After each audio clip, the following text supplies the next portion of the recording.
룻기 1장. 사사시대에 그 땅에 기근이 든 일이 있었다. 그때 유다 베들레헴 태생의 한 남자가 모압 지방으로 가서 임시로 살려고 아내와 두 아들을 데리고 길을 떠났다. 그 남자의 이름은 엘리멜렉이고 아내의 이름은 나오미이며 두 아들의 이름은 말론과 기럐이다. 그들은 유다 베들레헴 태생으로서 에브랏 가문 사람인데 모압 지방으로 건너가 거기에서 살았다. 그러다가 나오미의 남편 엘리멜렉이 죽고 나오미와 두 아들만 남았다. 두 아들은 다 모압 여자를 아내로 맞이하였는데 한 여자의 이름은 룻이고 또 한 여자의 이름은 오르바였다.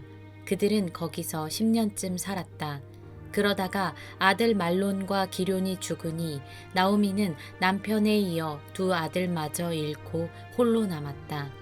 모압 지방에서 사는 동안에 나오미는 주님께서 백성을 돌보셔서 고향에 풍년이 들게 하셨다는 말을 듣고 두 며느리와 함께 모압 지방을 떠날 채비를 차렸다. 나오미가 살던 곳을 떠날 때에 두 며느리도 함께 떠났다. 그들은 유다 땅으로 돌아가려고 길을 나섰다. 길을 가다가 나오미가 두 며느리에게 말하였다. 너희는 제각기 친정으로 돌아가거라. 너희가 죽은 너희의 남편들과 나를 한결같이 사랑하여 주었으니 주님께서도 너희에게 그렇게 해주시기를 빈다. 너희가 각각 새 남편을 만나 행복한 가정을 이루도록 주님께서 돌보아 주시기를 바란다. 나오미가 작별하려고 그들에게 입을 맞추니 며느리들이 큰 소리로 울면서 말하였다. 아닙니다. 우리도 어머님과 함께 어머님의 결례에게로 돌아가겠습니다. 그러나 나오미는 말렸다. 돌아가다오 내 딸들아, 어찌하여 나와 함께 가려고 하느냐. 아직 내 뱃속에 아들들이 들어있어서 그것들이 너희 남편이라도 될 수 있다는 말이냐. 돌아가다오 내 딸들아, 제발 돌아가거라. 재혼을 하기에는 내가 너무 늙었다. 설령 나에게 어떤 희망이 있다거나 오늘 밤 내가 남편을 맞아들여 아들들을 낳게 된다거나 하더라도 너희가 그것들이 클 때까지 기다릴 셈이냐. 그때까지 재혼도 하지 않고 홀로들 지내겠다는 말이냐. 아서라 내 딸들아, 너희들 처지를 생각하니 내 마음이 너무나 괴롭구나. 주님께서 손으로 나를 치신 것이 분명하다. 그들은 다시 한번 큰 소리로 울었다. 마침내 오르바는 시어머니에게 입맞추면서 작별 인사를 드리고 떠났다. 그러나 룻은 오히려 시어머니 곁에 더 달라붙었다. 그러자 나오미가 다시 타일렀다. 보아라, 내 동서는 저의 결례와 신에게로 돌아갔다. 너도 내 동서의 뒤를 따라 돌아가거라. 그러나 룻이 대답하였다. 나더러 어머님 곁을 떠나라거나 어머님을 뒤따르지 말고 돌아가라고는 강요하지 마십시오. 어머님이 가시는 곳에 나도 가고 어머님이 머무르시는 곳에 나도 머무르겠습니다. 어머님의 결례가 내 결례이고 어머님의 하나님이 내 하나님입니다. 어머님이 숨을 거두시는 곳에서 나도 죽고 그곳에 나도 묻히겠습니다. 죽음이 어머님과 나를 떼어놓기 전에 내가 어머님을 떠난다면 주님께서 나에게 벌을 내리시고 또 더 내리신다 하여도 달게 받겠습니다. 나오미는 룻이 자기와 함께 가기로 굳게 마음먹은 것을 보고 더 이상 말리지 않았다. 그 두 사람은 길을 떠나서 베들레헴에 이르렀다. 그들이 베들레헴에 이르니 온 마을이 떠들썩하였다. 아낙네들이 이게 정말 나오미인가? 하고 말하였다. 나오미가 그들에게 대답하였다. 나를 나오미라고 부르지들 마십시오. 전능하신 분께서 나를 몹시도 괴롭게 하셨으니 이제는 나를 마라라고 부르십시오. 나는 가득 찬 채로 이곳을 떠났습니다. 그러나 주님께서는 나를 텅 비어서 돌아오게 하셨습니다. 주님께서 나를 치시고 전능하신 분께서 나를 불행하게 하셨는데 이제 나를 나오미라고 부를 까닭이 어디에 있겠습니까? 이렇게 하여 나오미는 모압 여인인 며느리 룻과 함께 모압 지방에서 돌아왔다. 그들이 베들레헴에 이르렀을 때는 보리를 거두기 시작할 무렵이었다. 룻기 2장. 나오미에게는 남편 쪽으로 친족이 한 사람 있었다. 그는 엘리멜렉과 집안간으로서 재력이 있는 사람이었다. 그의 이름은 보아스이다. 어느 날 모압 여인 룻이 나오미에게 말하였다. 밭에 나가볼까 합니다. 혹시 나에게 잘 대하여 주는 사람을 만나면 그를 따라다니면서 떨어진 이삭을 주울까 합니다. 나오미가 룻에게 대답하였다. 그래, 나가보아라. 그리하여 룻은 밭으로 나가서 곡식 거두는 일꾼들을 따라다니며 이삭을 주었다. 그가 간 곳은 우연히도 엘리멜렉과 집안간인 보아스의 밭이었다. 그때 마침 보아스가 베들레헴 성읍에서 왔다. 그는 주님께서 자네들과 함께 하시기를 비네 하면서 곡식을 거두고 있는 일꾼들을 격려하였다. 그들도 보아스에게 주님께서 주인 어른께 복을 베푸시기 바랍니다 하고 인사하였다. 보아스가 일꾼들을 감독하는 젊은이에게 물었다. 저 젊은 여인은 네 집 안악인가? 일꾼들을 감독하는 젊은이가 대답하였다. 저 젊은 여인은 나오미와 함께 모압 지방에서 돌아온 모압 사람입니다. 일꾼들의 뒤를 따라다니면서 곡식단 사이에서 떨어진 이삭을 줍도록 허락해 달라고 하더니 아침부터 와서 지금까지 저렇게 서 있습니다. 아까 여기 밭집에서 잠깐 쉬었을 뿐입니다. 보아스가 룻에게 말하였다. 여보시오 세덱, 내가 하는 말을 잘 들으시오. 이삭을 주우려고 다른 밭을 가지 마시오. 여기를 떠나지 말고 우리 밭에서 일하는 여자들을 바싹 따라다니도록 하시오. 우리 일꾼들이 곡식을 거두는 밭에서 눈길을 돌리지 말고 여자들의 뒤를 따라다니면서 이삭을 줍도록 하시오. 젊은 남자 일꾼들에게는 덱을 건드리지 말라고 단단히 일러두겠소. 목이 마르거든 주저하지 말고 물단지에 가서 젊은 남자 일꾼들이 길어다가 둔 물을 마시도록 하시오. 그러자 룻은 엎드려 이마를 땅에 대고 절을 하면서 보아스에게 말하였다. 저는 한낱 이방 여자일 뿐인데 어찌하여 저 같은 것을 이렇게까지 잘 보살피고 생각하여 주십니까? 보아스가 룻에게 대답하였다. 남편을 잃은 뒤에 덱이 시어머니에게 어떻게 하였는지를 자세히 들어서 다 알고 있소.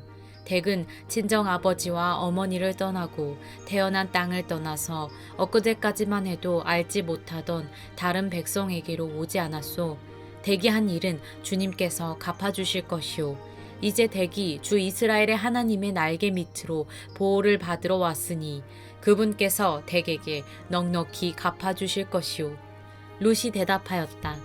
어른께서 이토록 잘 보살펴 주시니 몸둘 바를 모르겠습니다. 어른께서 거느리고 계신 여종들 축에도 끼지 못할 이 종을 이처럼 위로하여 주시니 보잘것없는 이 몸이 큰 용기를 얻습니다. 먹을 때가 되어서 보아스가 그에게 말하였다. 이리로 오시오. 음식을 듭시다. 빵 조각을 초에 찍어서 드시오. 룻이 일꾼들 옆에 앉으니 보아스는 그 여인에게 볶은 곡식을 내주었다. 볶은 곡식은 룻이 배불리 먹고도 남았다. 룻이 이삭을 주우러 가려고 일어서자 보아스가 젊은 남자 일꾼들에게 일렀다. 저 여인이 이삭을 주울 때에는 곡식단 사이에서도 줍도록 하기에 자네들은 저 여인을 괴롭히지 말게. 그를 나무라지 말고 오히려 단에서 조금씩 이삭을 뽑아 흘려서 그 여인이 줍도록 해주게. 룻은 저녁 때까지 밭에서 이삭을 주었다. 주운 이삭을 떠니 보리가 한 에바쯤 되었다. 룻은 그것을 가지고 성읍으로 돌아갔다. 룻은 주워온 곡식을 시어머니에게 내보였다. 배불리 먹고 남은 볶은 곡식도 꺼내서 드렸다. 시어머니가 그에게 물었다. 오늘 어디서 이삭을 주었느냐? 어디서 일을 하였느냐? 너를 이처럼 생각하여 준 사람에게 하나님이 복을 베푸시기를 바란다. 그러자 룻은 시어머니에게 자기가 누구네 밭에서 일하였는지를 말하였다. 오늘 내가 가서 일한 밭의 주인 이름은 보아스라고 합니다. 나오미가 며느리에게 말하였다. 그는 틀림없이 주님께 복받을 사람이다. 그 사람은 먼저 세상을 뜬 우리 식구들에게도 자비를 베풀더니 살아있는 우리에게도 한결같이 자비를 베푸는구나. 나오미가 그에게 말을 계속하였다. 그 사람은 우리와 가까운 사이다. 그는 집안간으로서 우리를 맡아야 할 사람이다. 모압 여인 룻이 말하였다. 그뿐만 아닙니다. 그가 데리고 있는 젊은 남자 일꾼들이 곡식 거두기를 다 끝낼 때까지 그들을 바싹 따라다니라고 하였습니다. 나오미가 며느리 룻에게 일렀다. 얘야, 그가 데리고 있는 젊은 여자들과 함께 다니는 것이 좋겠구나. 젊은 남자 일꾼들에게 시달림을 받다가 다른 밭으로 가지 않아도 되니 말이다. 그리하여 룻은 보리 거두기뿐만 아니라 밀 거두기가 끝날 때까지도 보아스 집안의 젊은 여자들을 바싹 따라다니면서 이삭을 주었다. 그러면서 룻은 시어머니를 모시고 살았다. 룻기 3장. 시어머니 나오미가 룻에게 말하였다. 얘야, 내가 행복하게 살 만한 안락한 가정을 내가 찾아보아야 하겠다. 생각하여 보렴. 우리의 친족 가운데에 보아스라는 사람이 있지 아니하냐. 내가 요즘 그 집 여자들과 함께 일하고 있다. 잘 들어보아라. 오늘 밤에 그가 타작마당에서 보리를 까부를 것이다. 너는 목욕을 하고 향수를 바르고 고운 옷으로 몸을 단장하고서 타작마당으로 내려가거라. 그 사람이 먹고 마시기를 마칠 때까지 너는 그가 눈치채지 못하도록 조심하여야 한다. 그가 잠자리에 들 때에 너는 그가 눕는 자리를 잘 보아두었다가 다가가서 그의 발치를 들치고 누워라. 그러면 그가 너의 할 일을 일러줄 것이다. 룻이 시어머니에게 대답하였다. 어머님께서 일러주신 대로 다 하겠습니다. 그는 타작마당으로 내려가서 시어머니가 시킨 대로 다 하였다. 보아스는 실컷 먹고 마시고 나서 흡족한 마음으로 낯가리 곁으로 가서 누웠다. 룻이 살그머니 다가가서 보아스의 발치를 들치고 누웠다. 한밤중이 되었을 때에 보아스는 으시시 떨면서 돌아 눕다가 웬 여인이 자기 발치께에 누워있는 것을 보고 깜짝 놀라면서 누구요? 하고 물었다. 룻이 대답하였다. 어른의 종 룻입니다. 어른의 품에 이 종을 안아주십시오. 어른이야말로 집안 어른으로서 저를 맡아야 할 분이십니다. 보아스가 룻에게 말하였다. 이봐요 룻, 그대는 주님께 복받을 여인이요. 가난하든 부유하든 젊은 남자를 따라 감직한데 그렇게 하지 않으니 지금 그대가 보여준 갸륵한 마음씨는 이제까지 보여준 것보다 더욱더 값진 것이오. 이제부터는 걱정하지 마시오 룻. 그대가 바라는 것이라면 무엇이든지 다 들어주겠소. 그대가 정숙한 여인이라는 것은 온 마을 사람들이 다 알고 있소. 내가 집안간으로서 그대를 맡아야 할 책임이 있다는 것은 틀림없소. 하지만 그대를 맡아야 할 사람으로 나보다 더 가까운 친족이 한 사람이 있소. 오늘 밤은 여기서 지내고 날이 밝거든 봅시다. 그가 집안간으로서 그대를 맡겠다면 좋소. 그렇게 하도록 합시다. 그러나 그가 그렇게 하지 않겠다면 그때에는 내가 그대를 맡겠소. 이것은 내가 살아계신 주님을 두고 맹세하는 것이오. 아침까지 여기 누워 있으시오. 룻은 새벽녘까지 그의 발치에 누워 있다가 서로 얼굴을 알아보기 어려운 이른 새벽에 일어났다. 이것은 보아스가 그 여인이 타작마당에 와서 있었다는 것을 남들이 알아서는 안 된다고 말하였기 때문이다. 보아스가 말하였다. 걸치고 있는 겉옷을 이리 가지고 와서 펴서 꼭 잡으시오. 보아스는 룻이 겉옷을 펴서 잡고 있는 동안 보리를 6번 되어서 그에게 이어주고는 성읍으로 들어갔다. 룻이 시어머니에게 돌아오니 시어머니가 물었다. 얘야, 어찌 되었느냐? 룻은 그 남자가 자기에게 한 일을 시어머니에게 낱낱이 말하고 덧붙여서 말하였다. 6번이나 되어서 준 이 보리는 어머님께서 빈손으로 가서는 안 된다고 하면서 바로 그가 손수 담아준 것입니다. 그러자 시어머니가 일렀다. 얘야, 일이 어떻게 될지 확실해질 때까지 너는 가만히 기다리고 있거라. 아마 그 사람은 지금쯤 가만히 있지 않을 거다. 이 일을 마무리 짓는데 오늘을 넘기지는 않을 것이다. 룻기 4장. 보아스가 성문 위 회관으로 올라가서 앉아 있는데 그가 말하던 집안간으로서의 책임을 져야 할 바로 그 사람이 마침 지나가고 있었다. 보아스가 그에게 여보시오, 이리로 좀 올라와서 앉으시오 하고 말하였다. 그러자 그가 올라와서 앉았다. 보아스는 성읍 원로 10사람을 청하여 그 자리에 함께 앉도록 하였다. 그 사람들이 모두 자리에 와서 앉자 보아스가 집안간으로서 책임을 져야 할 사람에게 말하였다. 모압 지방에서 돌아온 나오미가 우리의 친족 엘리멜렉이 가지고 있는 밭을 팔려고 내놓았소. 나는 이 사실을 분명히 알려드리오. 여기 앉아 계시는 분들과 우리 마을 어른들께서 보시는 앞에서 나는 당신이 그 밭을 사라고 말씀드리오. 당신이 지방간으로서의 책임을 지겠다면 그렇게 하시오. 그러나 지방간으로서의 책임을 지지 않겠다면 그렇게 하지 않겠다고 분명히 말하여 주시오. 당신이 지방간으로서의 책임이 있는 첫째 사람이오. 나는 그 다음이오. 그러자 그가 대답하였다. 내가 지방간으로서의 책임을 지겠소. 보아스가 다시 말하였다. 그렇다면 나오미의 손에서 그 밭을 사는 날로 고인의 아내인 모압 여인 룻도 아내로 맞아들여야 하오. 그렇게 하여야만 그가 물려받은 그 유산이 고인의 이름으로 남게 될 것이오. 그러자 지방간으로서의 책임이 있는 그 사람이 말하였다. 그런 조건이라면 나는 지방간으로서의 책임을 질 수 없소. 잘못하다가는 내 재산만 축나겠소. 나는 그 책임을 질 수 없으니 당신이 내가 져야 할 지방간으로서의 책임을 지시오.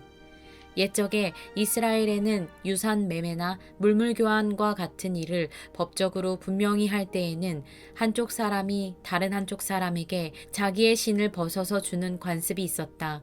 이스라엘에서는 이렇게 함으로써 일이 확정된다는 증거를 삼았다. 지방간으로서의 책임이 있는 그 사람이 보아스에게 당신이 사시오 하면서 자기의 신을 벗어주었다. 그러자 보아스가 원로들과 온 마을 사람들에게 선언하였다. 여러분은 오늘 이 일의 증인입니다. 나는 엘리멜렉이 가지고 있던 모든 것과 기럨과 말론이 가지고 있던 모든 것을 나오미의 손에서 사겠습니다. 나는 말론의 아내인 모압 여인 룻도 아내로 맞아들여서 그 유산이 고인의 이름으로 남아있도록 하겠습니다. 그렇게 하여 고인의 이름이 그의 고향 마을에서도 끊어지지 않고 친족들 사이에서도 끊어지지 않도록 하겠습니다. 여러분은 오늘 이 일의 증인입니다. 그러자 성문 위 회관에 모인 온 마을 사람들과 원로들이 대답하였다. 우리가 증인입니다. 주님께서 그대의 집안으로 들어가는 그 여인을 이스라엘 집안을 일으킨 두 여인 곧 라헬과 레아처럼 되게 해주시기를 빕니다. 에브랏 가문에서 그대가 번성하고 또한 베들레헴에서 이름을 떨치기를 빕니다. 주님께서 그 젊은 부인을 통하여 그대에게 자손을 주셔서 그대의 집안이 다말과 유다 사이에 태어난 아들 베레스의 집안처럼 되게 하시기를 빕니다. 보아스는 룻을 아내로 맞이하였다. 그 여인이 자기 아내가 되자 그는 그 여인과 동침하였다. 주님께서 그 여인을 보살피시니 그가 임신하여 아들을 낳았다. 그러자 이웃 여인들이 나오미에게 말하였다. 주님께 찬양을 드립니다. 주님께서는 오늘 이 집에 자손을 주셔서 대가 끊어지지 않게 하셨습니다. 그의 이름이 이스라엘에서 늘 길이어지기를 바랍니다. 시어머니를 사랑하는 며느리, 아들 7보다도 더 나은 며느리가 아기를 낳아 주었으니 그 아기가 그대에게 생기를 되찾아 줄 것이며 늙음하게 그대를 돌보아 줄 것입니다. 나오미가 그 아기를 받아 자기 품에 안고 어머니 노릇을 하였다. 이웃 여인들이 그 아기에게 이름을 지어주면서 나오미가 아들을 보았다 하고 환호하였다. 그들은 그 아기의 이름을 오벳이라고 하였다. 그가 바로 이새의 아버지요 다윗의 할아버지이다. 다음은 베레스의 계보이다. 베레스는 헤스론을 낳고 헤스론은 람을 낳고 람은 암미나답을 낳고 암미나답은 나손을 낳고 나손은 살몬을 낳고 살몬은 보아스를 낳고 보아스는 오벳을 낳고 오벳은 이새를 낳고 이새는 다윗을 낳았다.